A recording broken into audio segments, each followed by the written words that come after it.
नमस्कार दोस्तों, मेरे YouTube चैनल में आप सभी का हार्दिक स्वागत है। दोस्तों, अगर आपको ये वीडियो पसंद आएगा तो सब्सक्राइब और लाइक कर दीजिएगा। दोस्तों, आज मैं कबीरदास जी का एक बहुत ही प्रसिद्ध दोहा है, उसकी व्याख्या प्रस्तुत कर रहा हूँ। माला फेरत जुग भया, फिरा न मन का फेर, कर का मन का डारी दे, मन का फेर। कबीरदास जी का यह दोहा भक्ति मार्ग की सबसे गहरी और व्यवहारिक सीखों में से एक है। इसमें कबीरदास जी ने बाह्य आडंबर या दिखावे को त्याग कर अंतर मन की शुद्धि पर बल दिया है। कबीरदास जी कहते हैं कि धर्म को केवल प्रतीकों जैसे तिलक, माला व पहनावा तक सीमित कर देना ठीक नहीं होता है। हम घंटों प्रार्थना करते हैं, लेकिन प्रार्थना स्थल से निकलते ही दूसरों के का बुरा सोचने लगते हैं। कबीरदास जी हमें याद दिलाते हैं, ईश्वर हाथ की लकीरों या माला के दानों में नहीं, बल्कि मन की पवित्रता में बसता है। यह दोहा हमें एहसास कराता है कि ईश्वर किसी बाहरी वस्तु में नहीं, बल्कि हमारी चेतना के शुद्धिकरण में है। सच्ची माला वह है जो दिखाई न दे, पर जिसका असर आपके स्वभाव में करुणा और प्रेम बनकर झलके। कई बार हम सालों तक एक ही घर में रहते हैं, माता पिता की सेवा करते हैं, भाई बहनों के साथ त्योहार मनाते हैं, लेकिन यह सब केवल सामाजिक नियम मानकर करते हैं।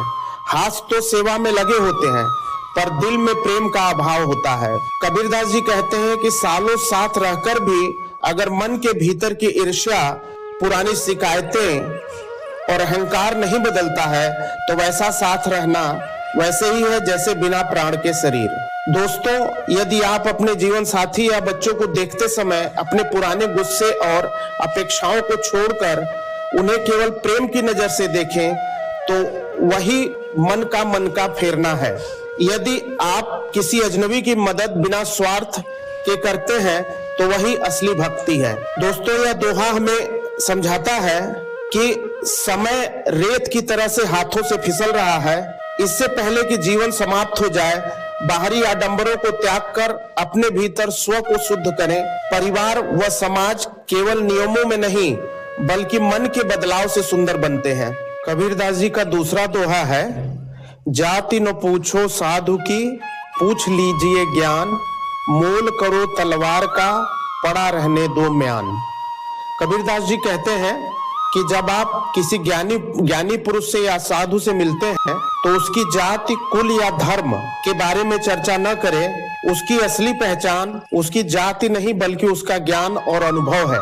म्यान वह बाहरी खोल है जिसमें तलवार रखी जाती है। तलवार या ज्ञान, जिस तरह से तलवार युद्ध में काम आती है, उसी तरह से ज्ञान और कौशल हमारे जीवन में काम आता है। युद्ध के समय मैदान में म्यान कितनी भी सुंदर हो, सोने से जड़ी हुई हो, वह शत्रुओं का मुकाबला नहीं कर सकती। जीवन के संघर्षों में जीत तलवार से या ज्ञान से होती है, न कि म्यान की सुंदरता से। ठीक उसी प्रकार मनुष्य की जाति उसकी म्यान है और उसका ज्ञान उसका तलवार। यह दोहा उस समय की जातिवादी व्यवस्था पर एक गहरी चोट है, जहां व्यक्ति की योग्यता उसके जन्म से तय की जाती है। कबीरदास जी कहते हैं कि ज्ञान जो है प्रकाश की तरह से है, जो किसी भी घर में जल सकता है, महल हो या झोपड़ी। आज के समय में हम अक्सर डिग्रियों, पदों और सामाजिक स्थिति को देखकर इंसान का आकलन करते हैं। यह दोहा हमें याद दिलाता है कि इंसान की कीमत उसके चरित्र और हुनर से होती है। भेदभाव की दीवारें अक्सर प्रगति के रास्ते में बाधक बनती हैं।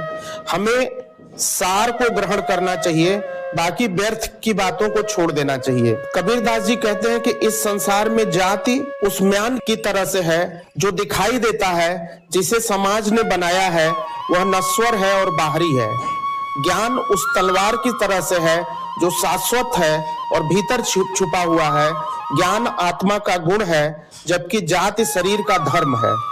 कबीरदास जी कहते हैं कि जो व्यक्ति बाहरी आवरण या म्यान में उलझ जाता है, वह कभी भी वास्तविकता यानी तलवार का लाभ नहीं उठा पाता है। यह हमें सिखाता है कि सत्य हमेशा गहराई में होता है, सतह पर नहीं होता है। म्यान कितनी भी कीमती हो, वह केवल सुविधा है, उपयोगिता नहीं।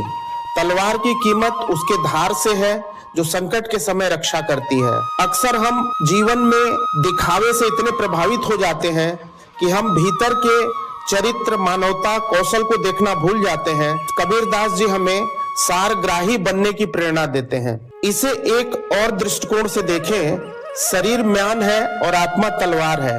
मृत्यु के समय समाज केवल म्यान यानी शरीर को विदा करता है, जबकि तलवार जो कि आत्मा का संचित ज्ञान और कर्म है आगे की यात्रा पर निकल जाती है। इसलिए जो बुद्धिमान है वे जीवन भर म्यान को सजाने के बजाय तलवार की धार यानी आत्मा की शुद्धि को तेज करने में, आत्मा की शुद्धि पर ध्यान देते हैं। कबीरदास जी का यह दोहा केवल एक दार्शनिक विचार नहीं है, बल्कि यह हमारे समाज और परिवार की नींव को सुधारने का एक व्यवहारिक सूत्र है। जब हम इसे अपने घर और समाज के रिश्तों पर लागू करते हैं तो इसके भाव और भी मार्मिक और गहरे हो जाते हैं। माता पिता अक्सर बच्चों पर अपनी इच्छाएं थोपते हैं। यहाँ बच्चे की डिग्री या पद उसका म्यान है, जबकि उसकी रुचि और संस्कार उसकी तलवार है। कबीरदास जी कहते हैं कि बच्चे के भीतर के ज्ञान और कौशल को पहचाने, न कि उसे समाज के दिखावटी सांचों में फिट करने की कोशिश करें। परिवार में बुजुर्गों को उनकी उपयोगिता के आधार पर नहीं, बल्कि उनके जीवन के अनुभव और ज्ञान के आधार पर सम्मान देना चाहिए। वे उस पुरानी तलवार की तरह हैं जिसकी म्यान धुंधली पड़ गई है, लेकिन उनके अनुभव की धार आज भी परिवार को सही दिशा दिखा सकती है। मित्रों, यदि म्यान सोने की हो लेकिन तलवार जंग लगी हो तो वह किसी काम की नहीं। उसी तरह यदि कोई व्यक्ति ऊंचे पद पर है लेकिन उसके भीतर दया, ज्ञान और प्रेम नहीं है तो वह समाज और परिवार के लिए व्यर्थ है। इस तरह से कबीरदास जी जो है हमें अपने अंदर सुधार करने की प्रेरणा देते हैं। धन्यवाद।